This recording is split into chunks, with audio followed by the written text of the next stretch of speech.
flying in from everywhere. Founders, leaders, community pros. Big ideas are in the air, and everybody feels it grow. We came to learn, we came to share, we came to build what's next for real.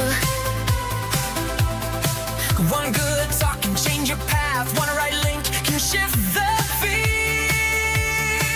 You can feel the whole room leaning, Every voice brings something new. connection moving all around. This is where the builders move.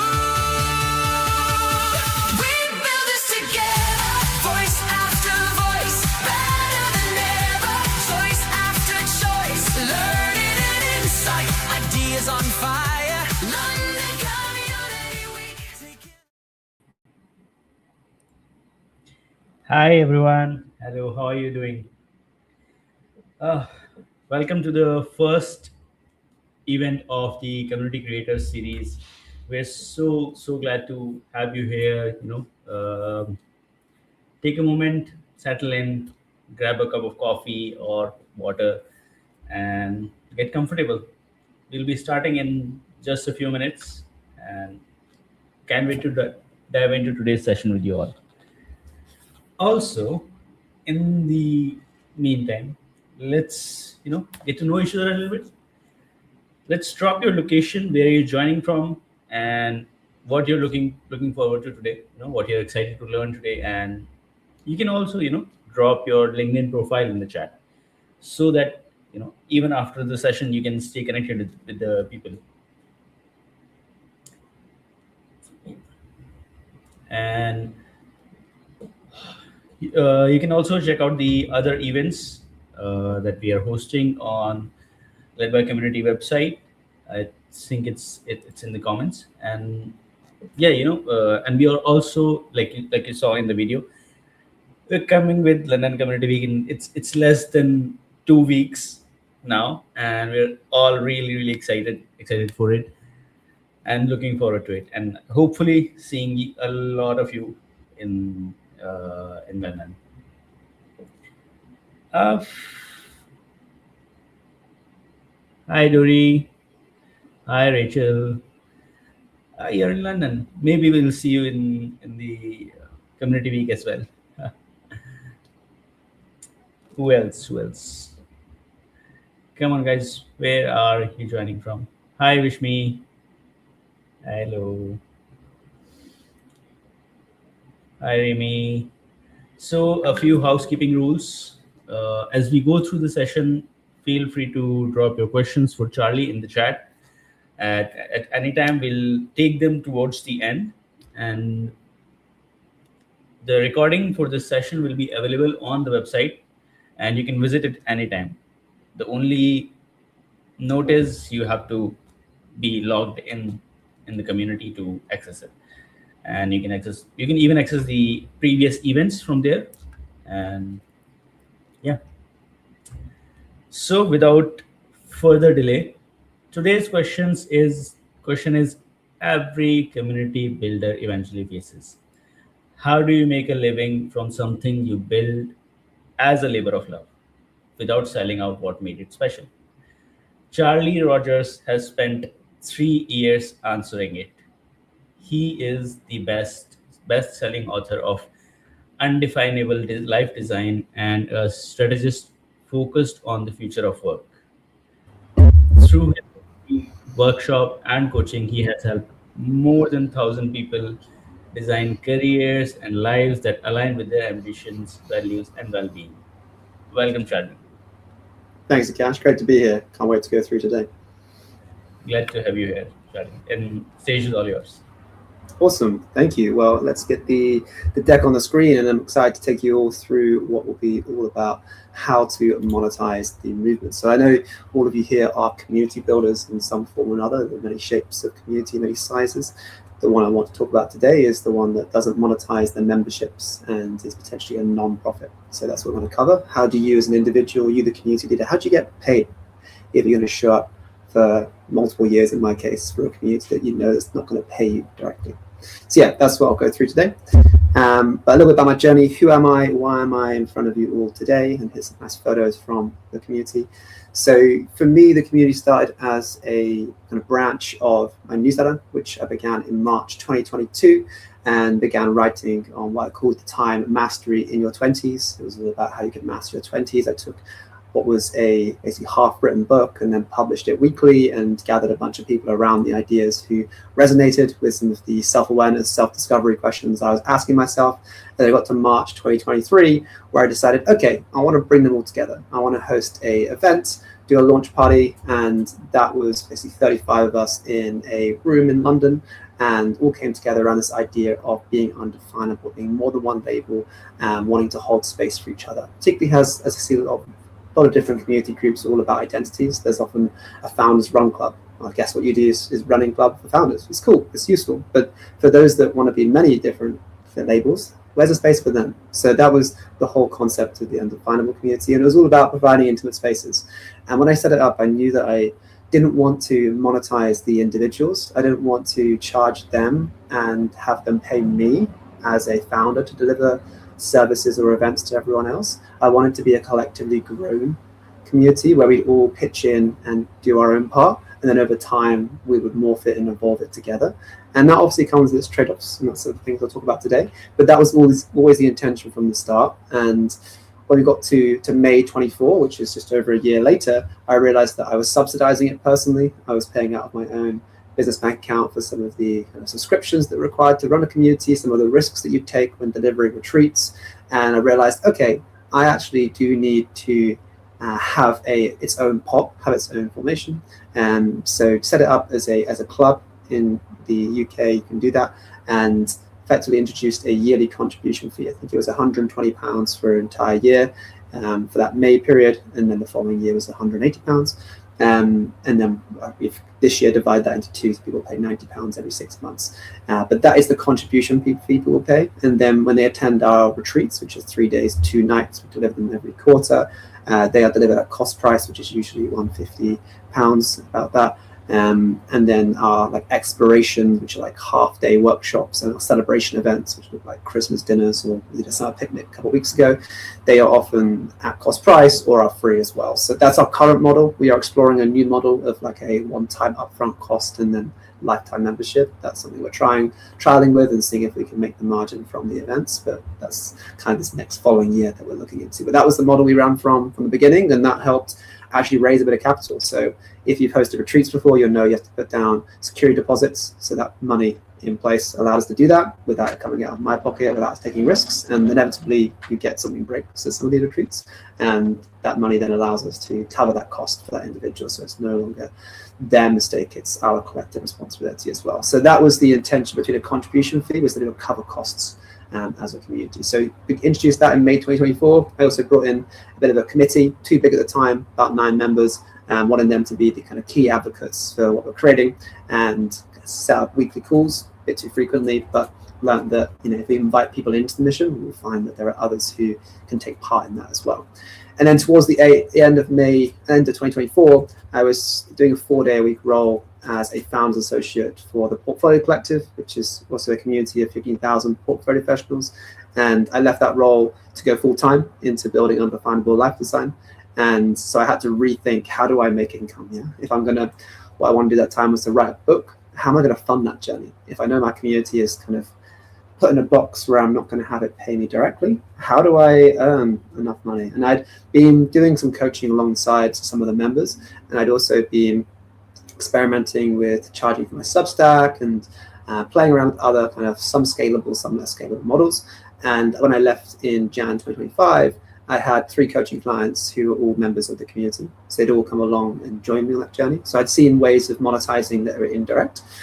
And then I got to March 2025, so a couple months later, I went to Valencia, beautiful place, would recommend, and wrote the first draft of the book. And that first draft I then put out to 20 community members who would want to read it. They were ideal personas for who I was writing the book for.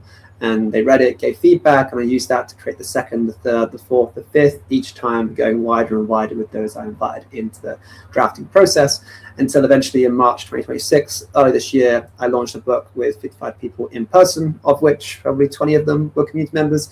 and 113 virtually, of which probably 40 of them were community members as well. So it's been a pretty cool journey to see how they've, from the start, my intention is non-profit, but actually it's benefited me a few different ways, in that it's been coaching clients who have paid me directly. It's been people who have indirectly supported on the book drafting process, and then people at the book launch who've actually paid for the book, left reviews, and got me to 38 5-star Amazon reviews effectively in the first month of launch, which is really, really strong, and is now in a great place to, I got featured in Forbes and Amazon bestseller, all those good titles, but they effectively came from that initial launch squad. So it was really, really valuable to have those advocates from the beginning. And then now moving towards like this contribution year, we think about 12-month cycles. So from April, we've migrated everyone from WhatsApp to Circle, which would recommend, super helpful as a community builder, definitely allows you to separate your work identity from your community builder identity and then from your socializing. And I've sort of skimmed down that committee into 4 of us, so got given people specific roles and responsibilities, and made it a lot simpler to deliver as well. So that's where I'm at in my community journey. Some of you might be much larger than us, kind of about 40 members, London based.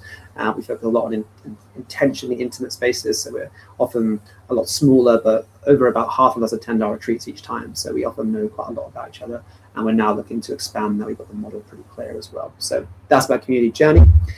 And if you ask me, so what do you do? I'd say first that I'm an undefinable, and I don't like that question.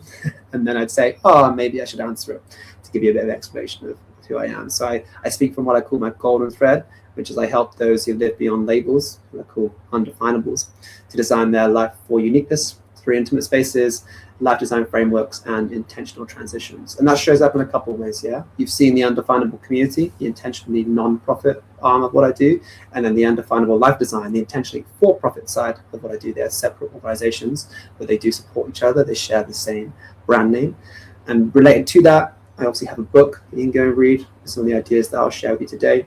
I also have a workshop series that I deliver, do public speaking. I've also represented GB at triathlon, and I'd love to bring some of the frameworks from my undefinable ascent to a real expedition as well. I'm actually going on a retreat this weekend, which will be a lot of that in action as well, which is rather cool. So now I'm expanding, bringing this to universities, bringing this to organizations, and helping people prepare for the future of work and portfolio careers as a whole. So this is where I come in and help you guys on the community builders. How do you turn it into a portfolio career that can sustain you?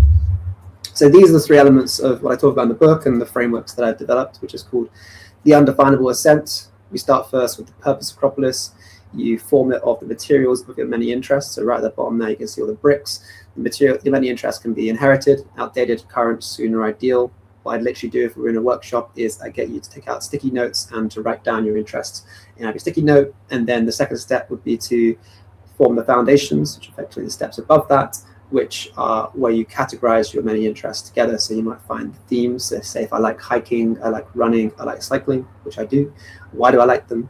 Oh, I like them because they're immersive adventures. Oh, okay, cool. What do I like them because they're endurance sports? Do I like them because of X or Y, Z?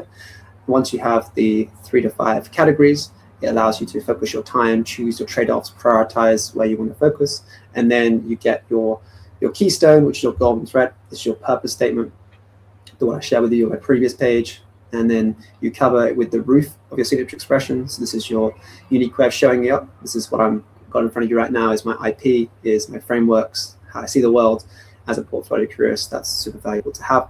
And then the pillars of your many value streams. So one of my pillars is the community. It's not my only pillar. Other pillars can be coaching. Another one is the workshops.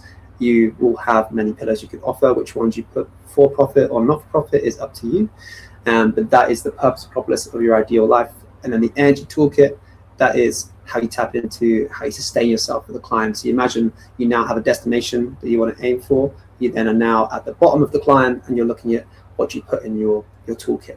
And in that toolkit is your boots. That allows you to understand when to push or when to rest. If you imagine yourself getting a blister, sometimes you push on, sometimes you don't. So tuning into your body is the first part of energy. Then you get your flask, so you have to fuel your motivation with purpose, profit, and play. Talk a little bit about that today. Then your stopwatch. So sometimes you might be sprinting and everything's really fast and you're trying to push really hard for a goal. Other times you might be jogging. Things are just normal, you're keeping them consistent. Other times you might be walking, starting a new venture. Or other times you might be intentionally resting. So how do you manage your portfolio paces? And then your ice axe, how do you anchor yourself to your environment? So social, physical attention environments, and a field guide. How do you learn from those that have walked the path before you, the mentors who have already been here? And then finally, the income pathway. Some of this will be sort of relevant for you community builders, is how do you go from the bottom of the foothills to the purpose metropolis at the top of the mountain. And you start by saving enough money at base camp. That's what I did my 4-day-a-week role, so I had an income stream I could learn from but also earn from, and that gave me the financial stability to then take the next steps. I had a plan. The next step is there to plant your flag. So find your first 100 advocates who care about your mission, and often they can become community members because they're going to love what you do and advocate for you beyond the offer that you provided just there. And then you get a foothold, so experiment with an offer until it lands. So in my case, sort of delivering a workshop last year was one of those foothold offers. So I just kept experimenting, kept pricing it differently, and then eventually I was like, oh, this is the perfect workshop. I know it lands really well. I know I can deliver it, and now I can take it to universities and charge like 2-3 times the amount that I could before. And then beacons, how do you build that credibility around what you've created, and how do you add in testimonials? How do you showcase that you be in the right rooms, the right people at the right times?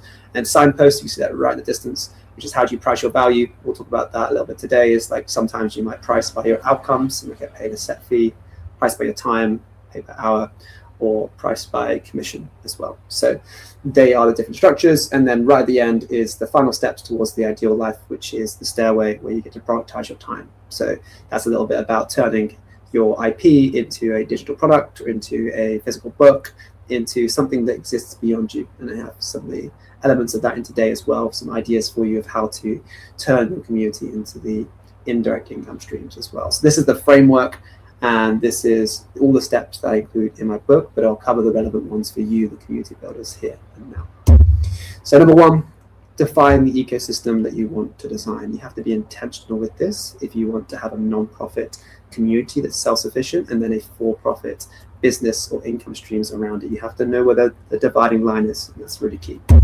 So this is what I drew back about at the beginning of the journey. I'd say maybe early 2024 is where I started to map out how I could almost benefit myself from the community, even if it wasn't going to pay me. So this is literally just taken straight from what I drew at the time, which I called like a hot dog model.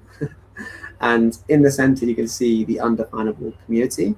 And from there, I had a lot of ideas around what that includes. That could include the platform. So that's right now on Circle, us co-working together, do reflection retreats, undefinable, merchandise, pod, newsletters, create fund. Okay, cool. They're all just ideas at that stage.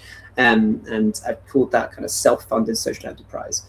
And from that, you'll see there's a bunch of arrows. You'll see that it goes to the right. We'll go to the right box first, which is what I called at the time, which is So What You Do, which was my like newsletter name, and my kind of brand that I thought I would create. It turned into Undefinable Life Design, but at the time I called it So What You Do. And from there, I had this sort of a tier offerings of newsletter, a book, a cohort, and coaching. And from the community, I knew that I would get a deeper understanding of who the undefinable was, what their needs were, how I could best serve them, and then create better offers in the So What You Do. I also knew that it would create advocates, and it would create sponsors of people who would want to come and join and be coaching clients or become part of the cohort too. So I knew those two things were synergetic in nature. Then I also brought in my sort of personal brand here on the left as well, which is I saw that there's a sort of public speaking authority piece that comes from having a non-profit community.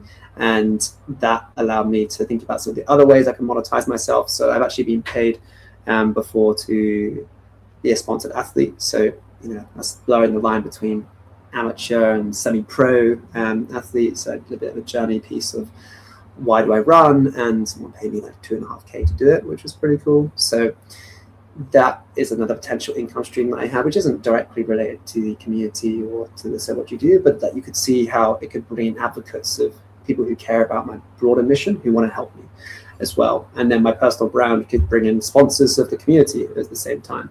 So there's this whole like synergetic model of the for-profit elements of what I was creating and the not-profit elements too, and they could help one another while also having clearer lines. This was the early draft, and over time it got clearer and clearer on what the dividing lines were. But at the beginning, I sort of knew what I would include in the community and what I wouldn't. So hence, I decided to keep coaching out of the community rather than in it, a cohort out of it, a book out of it. So the community did not own those assets and they were separate from it, and that is intentional. So be specific about what you choose. So you'll see here, these are the current like logos and brands that I have, the two different elements of what I build. So the Undefinable community, and you can see my screen, hopefully I can't see myself, but I'm also holding a nice merch water bottle, which is pretty cool. And we effectively have these 5 values, which was developed by a community member. The values developed by myself, and facilitated with a bunch of others, but he designed the icons for them, which are rather cool. So just to go through in order from left to right is respectful curiosity, emotional bravery, collective responsibility, purposeful action, and serious and silly. So they are kind of core to who the community is for and what it's all about. And so building them into the brand is pretty important, as is sort of naming it, Undefinable community. And then when I did some work earlier this year, end of last year, on my book launch, I made a new logo for Undefinable Life Design. And so at the time, I was thinking, I could probably just take that same Undefinable Life Design and just apply a community same subtext underneath it and make the two things congruent. But as I sort of sat with it and thought about what I'd learned from the past year or two, was that the two things had to be separate. They had to feel like they could overlap, but people had to recognize that the for-profit side was different from the non-profit side.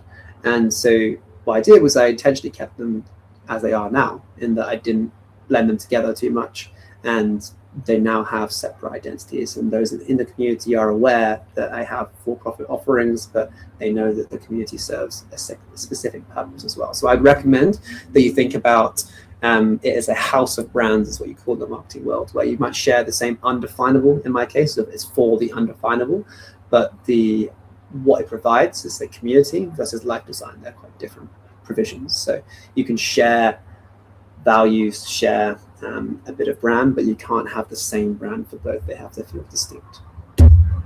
And then what I've realized as I've been on this journey is that there are some indirect benefits to communities. Even if these aren't income streams necessarily, they are ways of a community benefiting you, the portfolio careerist, who's going to design income streams for others. So firstly, like I mentioned before, is that there's a deep understanding you get of your persona. So if you've been in a workshop with your community, if you provided for them, which I'm sure you all have, you know them better than anyone else. And that is a privilege here. That means you can create the products and services for them that no one else can. And that is a huge benefit. So when you go to monetize those products and services, there's no one else that could have done it even better than you could.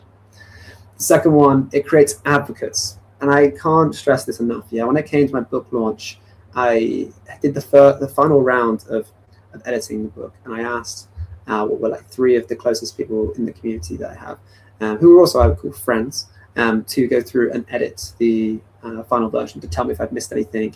And they went through, they all underlined the same typo that I had, which was quite funny, but they all then went through and picked out different points and combined it together. And it was really, really valuable for me to get that kind of final overlook by those people. They didn't charge you for it, of course, like there was that indirect benefit. But also then when I came to launch the thing, one of them helped me, he's actually sat in front of me today, to basically be on the door for the book launch and to help invite people in.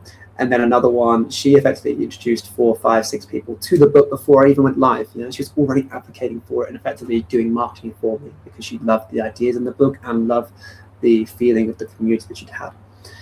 And then the third point here is like leveraging the PR to position yourself as an authority. Like if you can, and I mean, I haven't tried too hard myself, but if you are creating a non-profit brand, like use it. I have so many people that I know from the community who even run for-profit businesses, but they have a social impact side to them. Like there's one member that I think of in particular who runs a company called Kit Medical, and it's known for its anaphylactic healthcare that they provide. It's like a defibrillator but for allergies that goes on the wall, and the PR they get from being a impact-based business is the same. They've been on Dragon's Den, done this incredible work, but you, the individual doing non-profit work, leverage it, use it, get into rooms, ask people to do work for, and just kind of rate free, use it to get better spaces. Like it's really, really helpful to use that when you can. Like even when we think about our spaces right now that we get for the community, I can negotiate discounts with space owners because it's a non-profit. So use that to the extent which you can.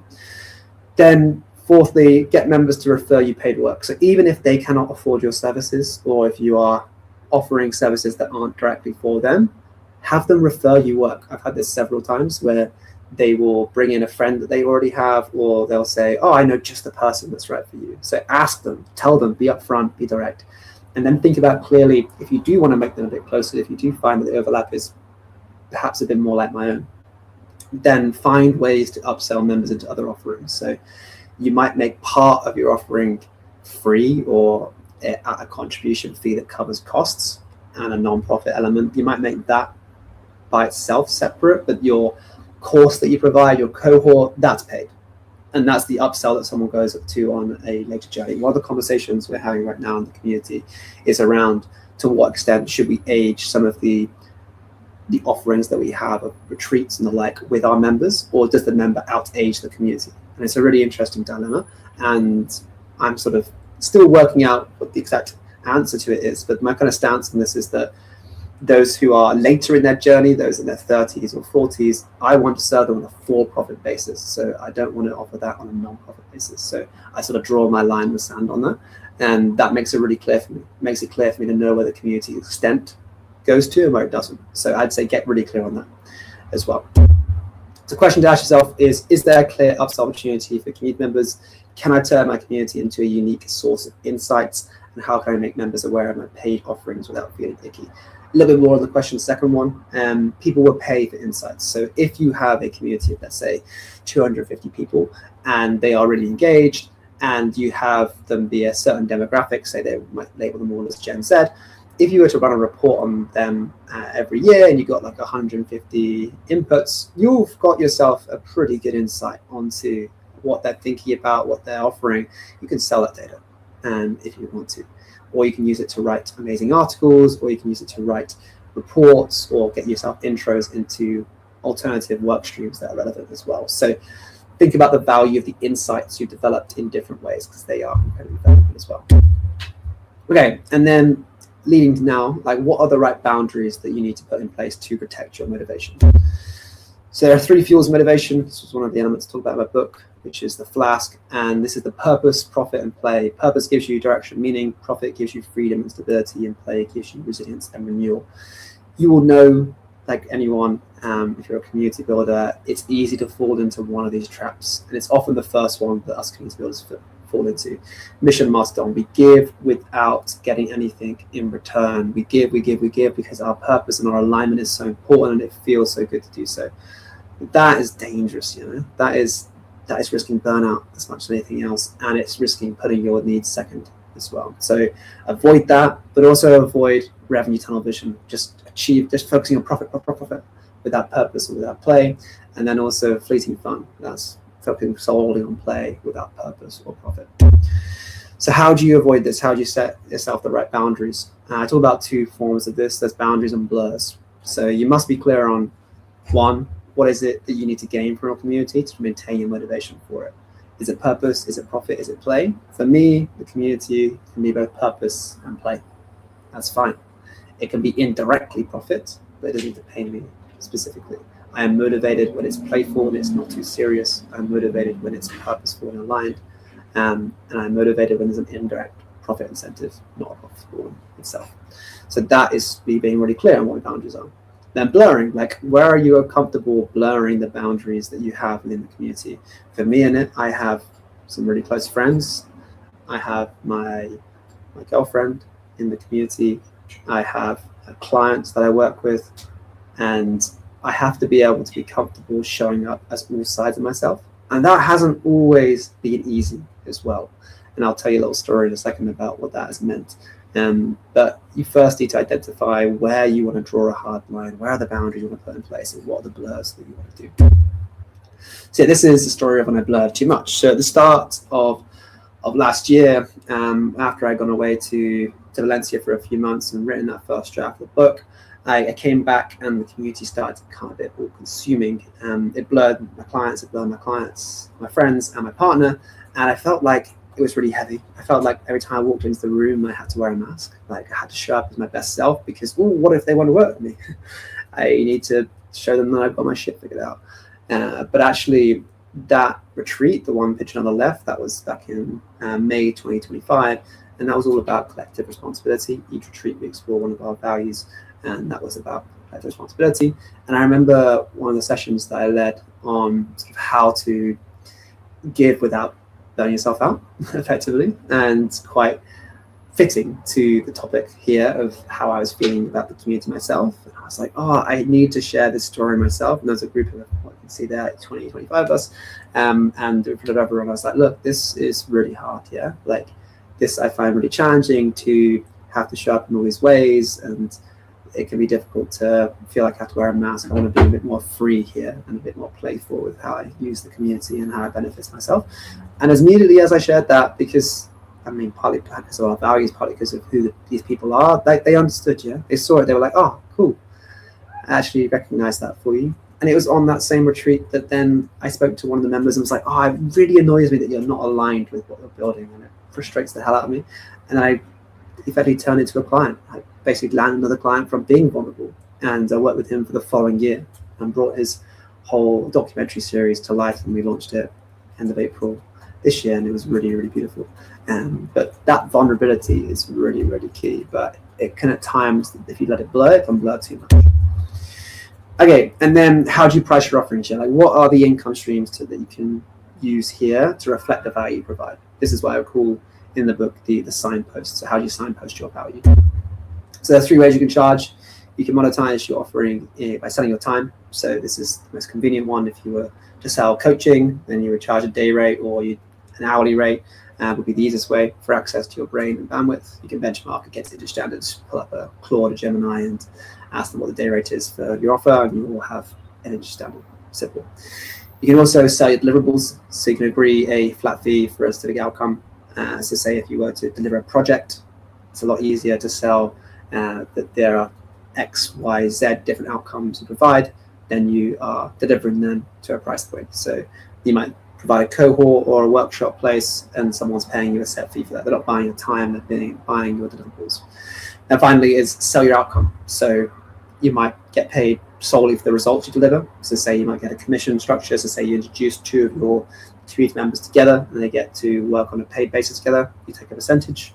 You might take a profit share or an equity of those that you place into your network more broadly. You might take, say you had your community of 200 people, and you knew each of them and their service you provided. If you found them work, you could take a percentage of the work they provide.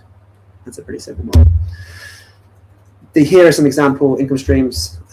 So how to earn an income without an expensive membership fee. So rather than, like I say, in my case, charging a membership fee that's expensive, that pays for you to be the leader, how does it instead keep that lower cost but pay you indirectly?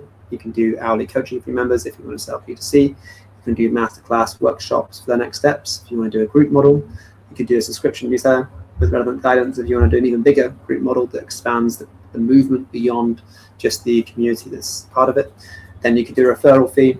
So you place job placements, client introductions, like I mentioned, or in fact, you could take the money from partnerships that pay for access to your community. So rather than monetizing the memberships, then you can monetize the partnerships.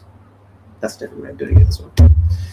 What I recommend is that you look for a value stack. So you look for a no-brainer starting point, what I call an entry-level offer. So for me, this is often being the workshops I deliver outside of it. It's now moved into more of the book, which is sort of $13.99, $7.99, it's a no-brainer. Yeah, if someone thinks that they can get value from what you're providing, they can easily say yes, and then they can buy into it.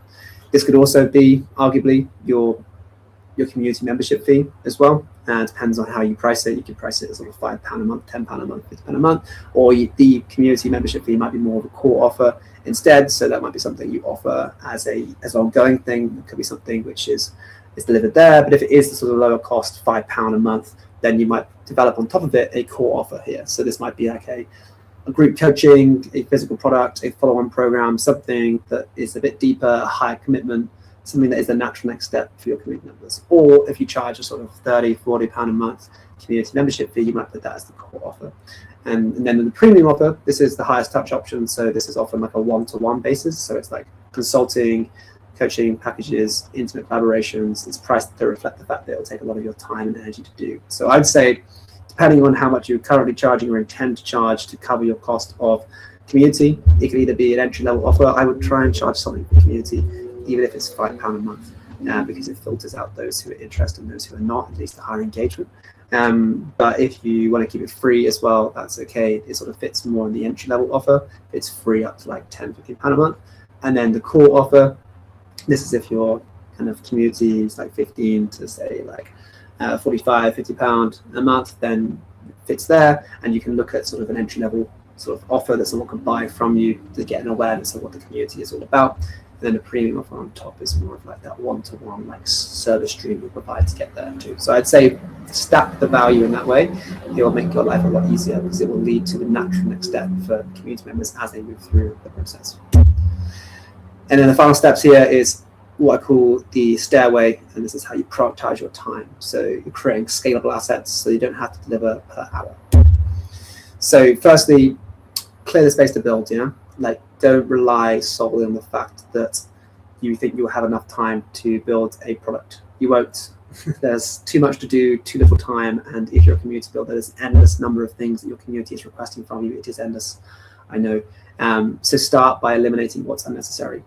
Question everything, Which events could you just stop doing? And which ones are the most important ones that people actually attend?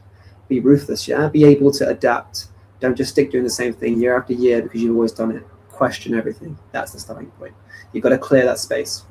Then you've got to automate what's repeatable.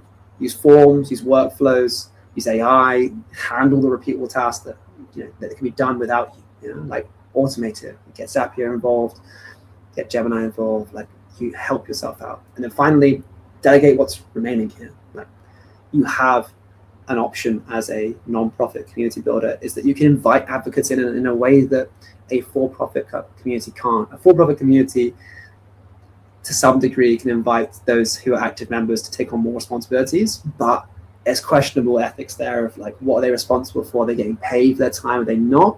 If you, the non-profit builder, are instead engaging your community members, everyone wants to see you win here. They're like, I want our shared budget to go back into the right things. I want to be able to help everything. So it's a lot easier for you to ask community members to lead your events. So bring in a committee, create the ops manuals for them, delegate to them, and see them fly. On my own story here, all of the retreats that we deliver, I don't touch them anymore.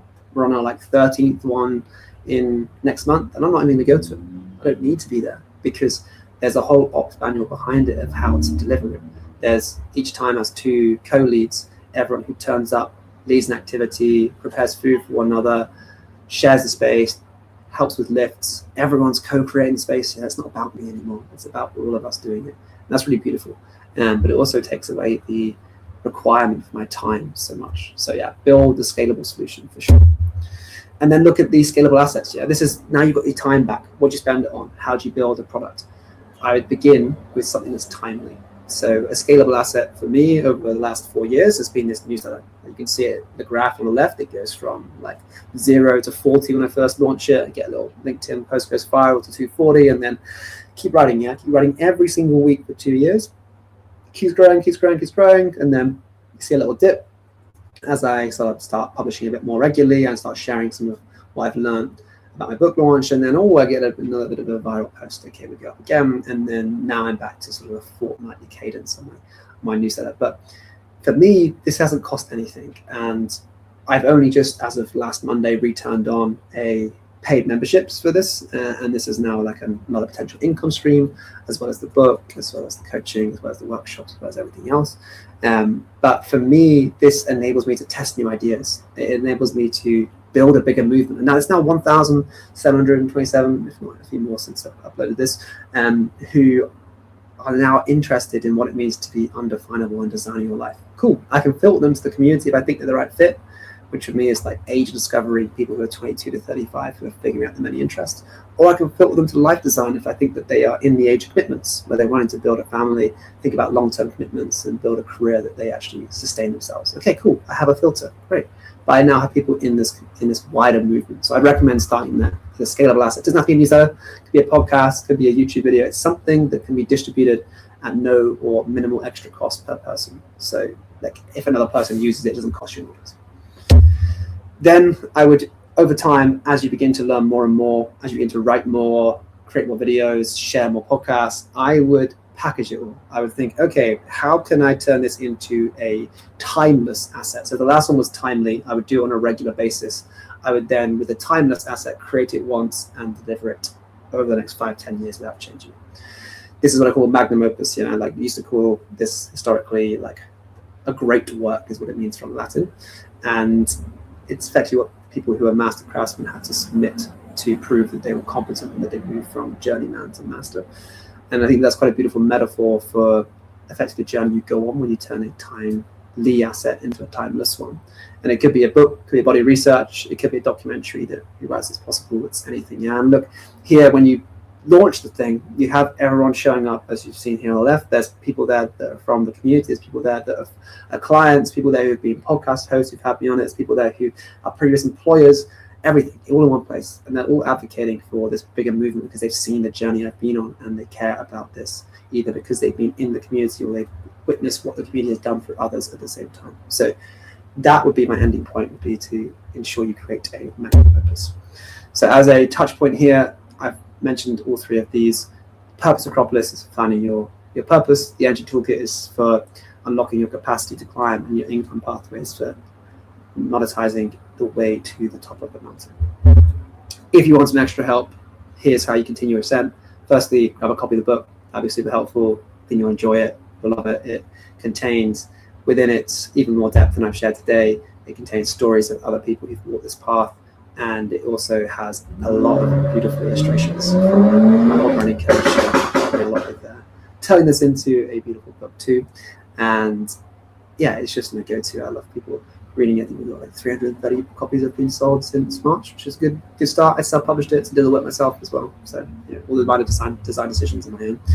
Then middle one, if you need any help on bringing your income streams to life, I work with people on a life design coaching basis. So get in touch and talk about what it looks like. And then if you're still interested in the movement and want to see how it goes, sign up for the newsletter. I'd love to have you part of the journey too. And right, that is me pretty much bang on time. So thanks so much for listening and looking forward to reviewing your questions. Thank you.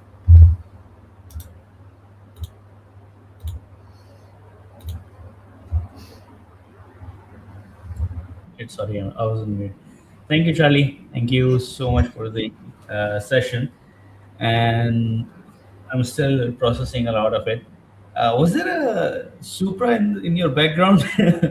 Backfiring? What's sorry, my background? Was there a Supra in your background backfiring? Oh yeah, it might have been outside. Yeah, we live on a quite busy road and you have to have the window open today because it's like 35 degrees. So yeah, it's just probably a pretty big motorbike. I love cars, so I can kind of recognize them. That's impressive. That's impressive that you do it from the sound, to be fair. So moving on to the Q&A, we have the first one from Rachel Kim. Which of these 5 indirect benefits came as the biggest surprise? Something you didn't expect the community to unlock for your business?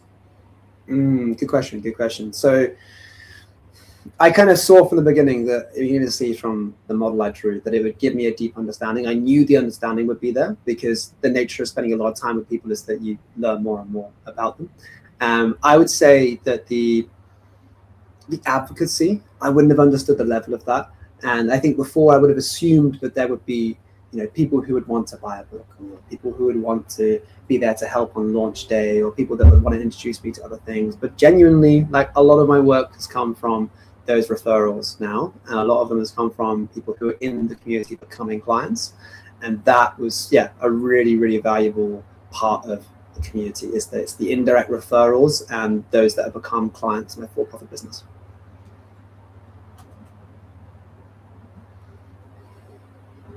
Oh, I think you're on mute.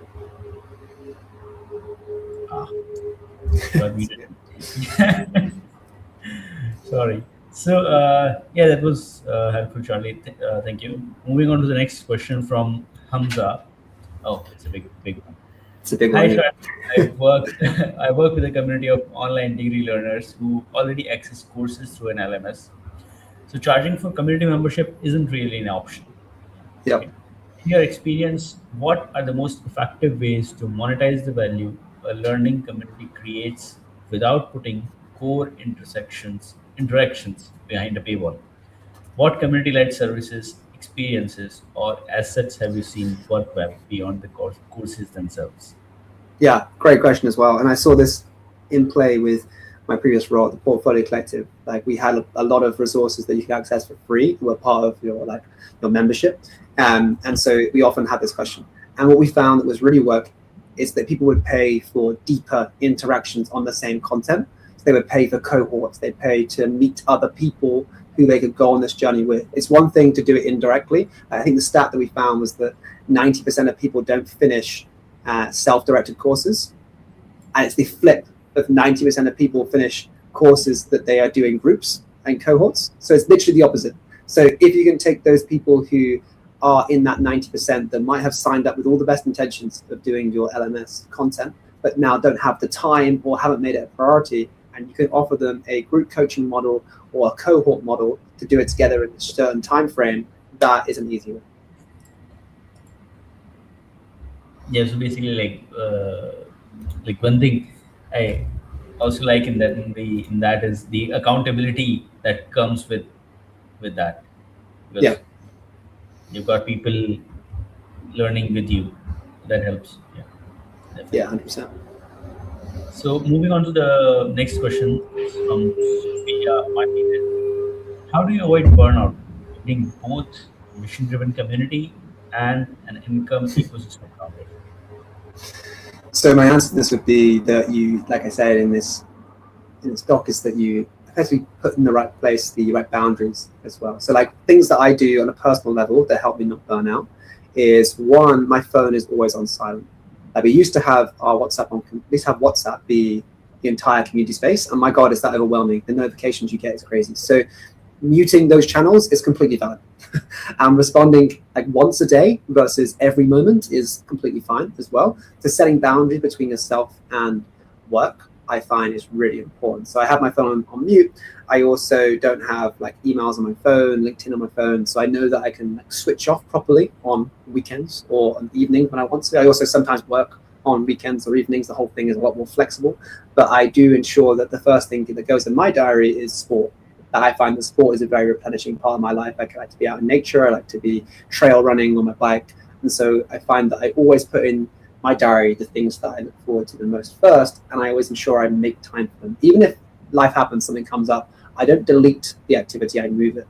And I think that mindset of it's important for me to show up myself first before others enables me to do this for a lot longer than perhaps other people. Yeah, burnout is a real deal breaker in the community industry. So yeah, that was a really good advice. One thing I want to come back to from Hamza's question is, he also asked uh, what have you seen work other than the courses themselves? Okay, so when you're thinking about like experience design here, like it depends a lot on what you've already included in your membership for sure. But beyond the learning material, people are there for connection. The whole point of community is connection in some form. And I'd hope that even if you're offering a LMS solution, that there's some way of them engaging with one another. People will pay to engage on a deeper level. Say if you were to separate the online space that might be free or nonprofit, you might then create the retreat space, offline, intimate, that's now for profit and paid. So people will pay for intimacy and closeness. That's the whole point of why they joined your community. As will they pay for clarity of if they are figuring out a problem, as they will with your education. But I would say intimacy is something that is highly valued by your members. That's the whole point of us, I believe, being in community, is providing intimacy. Thank you, Charlie. So moving on to our next question, that's from Elena Rossi. How do you avoid the core and premium offers feeling like an awkward upsell to people who join for the community and not to be funneled into a program? Great question. Great question. So it's all about how you name this, yeah? All about how you do it as well. So you can imagine you set up like an email sequence, and then once they join, they get an email 5 days later, 10 days later, 15 days later with your upsell. That's probably a bit too aggressive. So I would leave out that kind of upselling that's done automatically and is non-targeted. I would focus all your efforts on targeted marketing, so that either you have identified through some scalable mechanism that that person is a right fit for your core or premium offer and you're targeting them only, or I would say that you have, say, jumped on a call with them, or you have got to know them personally a bit more and then offered them something. So I do a lot of the work as a individual one-to-one, invite them in rather than blast the whole group with your offer. That I think is a very different parameters as well. So I would protect the space always as a community builder from people just selling. And I would always think about it as a one-to-one tailored offer for that person, because you know they have that problem. Either you've learned it through the services you provide as a community builder, or you've learned it by tagging them in some meaningful way. Yeah, that's very insightful. Thank you, Shravan. The next question is, what made you decide that staying small was more valuable than going large? Hmm. How does that constraint actually serve the business model? Yeah. So for me, the goal has always been intimacy. Intimacy is hard to do at scale. It's not impossible. I'm not saying don't scale. I'm saying set the foundations right before you scale. So that has been a really key part of the last few years, is knowing who we are. Yeah. If you call yourself the Undefinable community, what does that even mean? It's really unobvious. So you have to do a lot of the hard work of working out what our values are, what our shared experiences are, what are the events that we come together for. And now we feel like, okay, we've got it. We've got clarity. Yeah, we know what our values are. We know that we come together for retreats, celebrations, explorations. I know who the ideal community member is. And now it's just 10 times easier to go out there, find them, invite them in, and take them through our process. So now that we're experimenting with some of the kind of ongoing membership fee and how it looks, that I think will unlock a lot more joiners for us and allow us to scale a bit faster. Particularly also now we're on Circle, not on WhatsApp. So some of the infrastructure that's now in place allows us to do that too.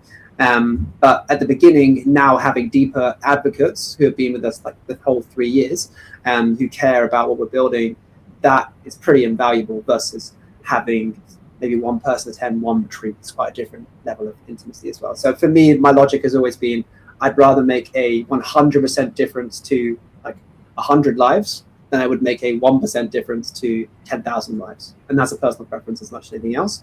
But I think it also serves for upselling on a one-to-one, direct, personalized way, as I mentioned before. Yeah, thanks.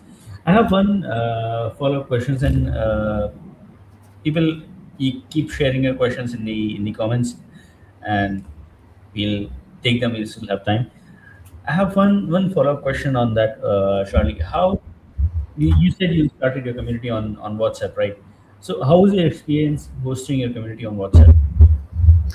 So WhatsApp has a community function now. It has done for a little while. It did, I think, maybe just about as we started in March 2023, or maybe it came out in the following year or something.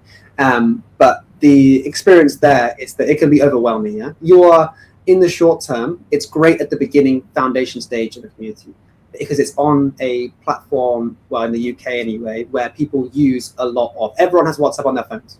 I'm not asking them to download a new app or change a habit that they have. It's 10 times easier to make them engage. That is a great starting place. And don't get me wrong, I think that any community at the beginning should be there and meet the person where they're at. But I think there comes a time, there comes a place where you need to remove the noise and be intentionally separate from it and decide to have it on a separate platform. It's harder. You are asking people to change their habits, and you have to think clearly about the email reminders, think clearly about the notifications they turn on, how you onboard them. That's all super important when you change to a new platform. But once you have the advocacy deep enough and you transfer to, my God, the freedom that you have without the noise of, whenever I open my WhatsApp right now, I can see about 1 million other chats. Yeah, I've got my mum replying to me, I've got my clients to reply to. It's all overwhelming. So now whenever I log into Circle, it's literally just Undefinable community. And that's a really like safe space for it. And we've got a lot of opportunity there to customize what we're offering. We get a lot more opportunity to add events straight into the calendar versus having to do Google Calendar that's separate. And that is a lot simpler for us as well. So the transition, I would say, is make it planned, make it intentional, do all the onboarding videos, remind people, and send out all the personalized, hey, love you to continue with us. Pick a time of the year that works well for you. For us, it's the end of a contribution year, is that we then would ask for people's memberships at the same date every year anyway. So we then moved across, had to make a few decisions there about it now being people paying on a 6 monthly cycle on their own billing cycle rather than all paying the same 6 months. That was a change, but it allowed us a really natural endpoint for the WhatsApp community in the beginning of the circle. We also tied it in with an in-person event. We do a birthday event every March each year, and so we could do a physical in-person celebration of what we've done the previous year, sort of reflect, thank you so much, and then we go again of like, here's what we're introducing for next year on the screen, love for you to be a part of it, here's what we're going to do with it. And most of it, ensure every member is as updated as possible. So I'd say over-communicate if you're going to make a transition, and make it as easy as possible for people to set new habits. Actually, that was our next question from Segi. Yeah. She wanted to know. Okay, I'll add something to that as well. How did you decide to go for Circle? Like, why not any other platform? So I did look at this quite a long time, and firstly, I'd say it's the simplicity. Yeah, like looking at it as a platform offer versus a Mighty Networks or an equivalent was that it could host all of the elements that we needed. We don't need a course LMS. That's something that I would do separately. It needed like an events function and calendar, which it does great. It needed an activity feed, and it needed a lot of sub channels that could communicate across the activity feed and in their own domains, and it did that as well. And it also needed like member profiles as well that were quite seamless, that integrated.